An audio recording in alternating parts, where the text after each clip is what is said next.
Hello welcome back to Janna's recipes. ഇന്നത്തെ വീഡിയോയിൽ നമുക്ക് ഈ നല്ല ചൂട് സമയത്തും അതുപോലെ ഇഫ്താർ ടൈമിലൊക്കെ കുടിക്കാൻ വേണ്ടിയിട്ട് വളരെ സിമ്പിളായിട്ട് ഉണ്ടാക്കാൻ പറ്റിയിട്ടുള്ള നല്ല റിഫ്രഷിംഗ് ആയിട്ടുള്ള ഒരു ഡ്രിങ്കിൻ്റെ റെസിപ്പി ആയിട്ടാണ് വന്നിട്ടുള്ളത്. ഈസിയാണ് ഉണ്ടാക്കാൻ, വളരെ കുറച്ച് ചേരുവകൾ മാത്രമേ ഇതിന് വേണ്ടിയിട്ട് ആവശ്യമുള്ളൂ. അപ്പോൾ നമുക്കിത് എങ്ങനെയാണ് ഉണ്ടാക്കുന്നതെന്ന് നോക്കാം. പിന്നെ വീഡിയോ കണ്ടുകൊണ്ടിരിക്കുന്ന സമയത്ത് നിങ്ങൾക്ക് ഈ റെസിപ്പി ഇഷ്ടമാവുകയാണെന്നുണ്ടെങ്കിൽ ഒന്ന് ലൈക്ക് ചെയ്ത് സപ്പോർട്ട് ചെയ്യാൻ വേണ്ടിയിട്ട് മറക്കരുത്. അതുപോലെ തന്നെ ചാനൽ ഇതുവരെ സബ്സ്ക്രൈബ് ചെയ്തിട്ടില്ല എന്നുണ്ടെങ്കിൽ ചാനലൊന്ന് സബ്സ്ക്രൈബ് ചെയ്യാനും ഫോളോ ചെയ്യാനും കൂടി മറക്കരുത്. അപ്പോൾ നമുക്ക് ഈ ഡ്രിങ്ക് ഉണ്ടാക്കാനായിട്ട് കസ്കസ് വേണം. അപ്പോൾ അതിനായിട്ട് ഞാൻ 1 ടേബിൾ സ്പൂൺ കസ്കസ് ഒരു അരക്കപ്പോളം വെള്ളത്തിൽ ഒന്ന് കുതിർത്തി വെക്കുന്നുണ്ട്. ആദ്യം ഒന്ന് കുതിർത്തി വെച്ചാൽ പിന്നെ നമുക്ക് ഡ്രിങ്ക് ഉണ്ടാക്കുന്ന സമയത്ത് അതിലേക്ക് അങ്ങോട്ട് ചേർത്താൽ മതി. ഇനി ഇതിലേക്ക് നന്നായിട്ട് പഴുത്തിട്ടുള്ള മീഡിയം സൈസിലുള്ള 4 ചെറുപഴം, മൈസൂർ പഴമാണ് എടുത്തിട്ടുള്ളത്. അത് തൊലി കളഞ്ഞിട്ട് ഞാനൊരു ബൗളിലേക്ക് ഇട്ട് കൊടുക്കുകയാണ്. ഇനി ഇതിലേക്ക് മധുരത്തിനായിട്ടുള്ള പഞ്ചസാര ചേർക്കാം. ഓരോരുത്തരുടെ മധുരം നോക്കിയിട്ട് അതിനനുസരിച്ച് ചേർത്താൽ മതി. ഞാനിപ്പോൾ ഇതിലേക്ക് ഒരു 4 ടേബിൾ സ്പൂൺ ചേർത്തിട്ടുണ്ട്.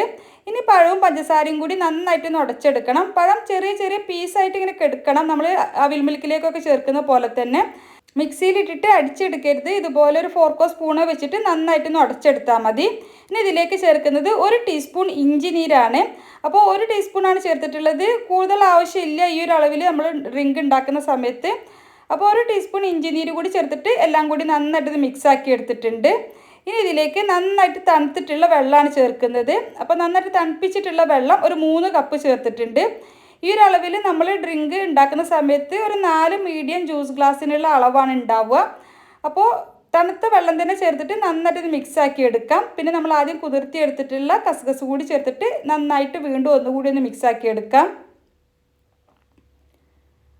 ഇതിപ്പോൾ ഞാൻ നന്നായിട്ട് മിക്സാക്കി എടുത്തിട്ടുണ്ട്. ഈ സമയത്ത് മധുരം പാകത്തിനുണ്ടോ എന്നൊന്ന് ചെക്ക് ചെയ്ത് നോക്കുക.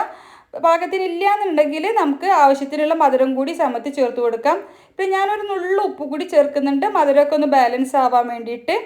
എല്ലാം കൂടി നന്നായിട്ട് മിക്സ് ആക്കിയതിന് ശേഷം നമുക്കിത് സെർവിങ് ഗ്ലാസ്സിലേക്ക് മാറ്റാം. നല്ല തണുപ്പ് വേണ്ടവർക്ക് നമുക്ക് ഗ്ലാസ്സിലേക്ക് കുറച്ച് ഐസ് ക്യൂബ്സ് കൂടി ഇട്ടിട്ട് അതിലേക്ക് ഡ്രിങ്ക് ഒഴിച്ചു കൊടുത്താൽ മതി. ഞാനിപ്പോൾ കൂടുതൽ തണുപ്പ് വേണ്ടാന്ന് കരുതിയിട്ട് ഐസ് ക്യൂബ്സ് ചേർത്തിട്ടില്ല. അപ്പോൾ നമുക്ക് മീഡിയം ജ്യൂസ് ഗ്ലാസ്സിന് ഒരു 4 ഗ്ലാസ്സിലെ അളവാണ്. ഈ ഒരു അളവിൽ നമ്മൾ 3 കപ്പ് വെള്ളം വെച്ചിട്ട് ചെയ്യുന്ന സമയത്ത് ഉണ്ടാവുക. കൂടുതൽ വേണ്ടവർക്ക് അതിനനുസരിച്ച് പഴത്തിൻ്റെ അളവും എല്ലാം കൂട്ടിയെടുത്താൽ മതി. നല്ല റിഫ്രഷിംഗ് ആണ്, നല്ല ടേസ്റ്റ് ആയിട്ടുള്ള ഡ്രിങ്ക് റെസിപ്പിയാണ്. ഇതുവരെ ഇതുപോലെ ട്രൈ ചെയ്ത് നോക്കിയിട്ടില്ലെങ്കിൽ തീർച്ചയായിട്ടും ട്രൈ ചെയ്ത് നോക്കുക. ഈ ചൂട് സമയത്തൊക്കെ കുടിക്കാൻ പറ്റിയിട്ടുള്ള ഒരു അടിപൊളി ഡ്രിങ്കാണ്. ട്രൈ ചെയ്തിട്ട് നിങ്ങളുടെ അഭിപ്രായം കമൻ്റായിട്ട് അറിയിക്കാൻ വേണ്ടിയിട്ട് മറക്കരുത്. നിങ്ങൾക്ക് ഈ റെസിപ്പി ഇഷ്ടമായെങ്കിൽ ഒന്ന് ലൈക്ക് ചെയ്ത് സപ്പോർട്ട് ചെയ്യാൻ മറക്കരുത്. അതുപോലെ തന്നെ ചാനൽ ഇതുവരെ സബ്സ്ക്രൈബ് ചെയ്യാതെയാണ് വീഡിയോ കണ്ടുകൊണ്ടിരുന്നതെങ്കിൽ ചാനലൊന്ന് സബ്സ്ക്രൈബ് ചെയ്യാനും ഫോളോ ചെയ്യാനും കൂടി മറക്കരുത്. ഇൻഷാ അല്ലാഹ് മറ്റൊരു അടിപൊളി റെസിപ്പിയുമായിട്ട് നമുക്ക് വീണ്ടും കാണാം. Thank you for watching.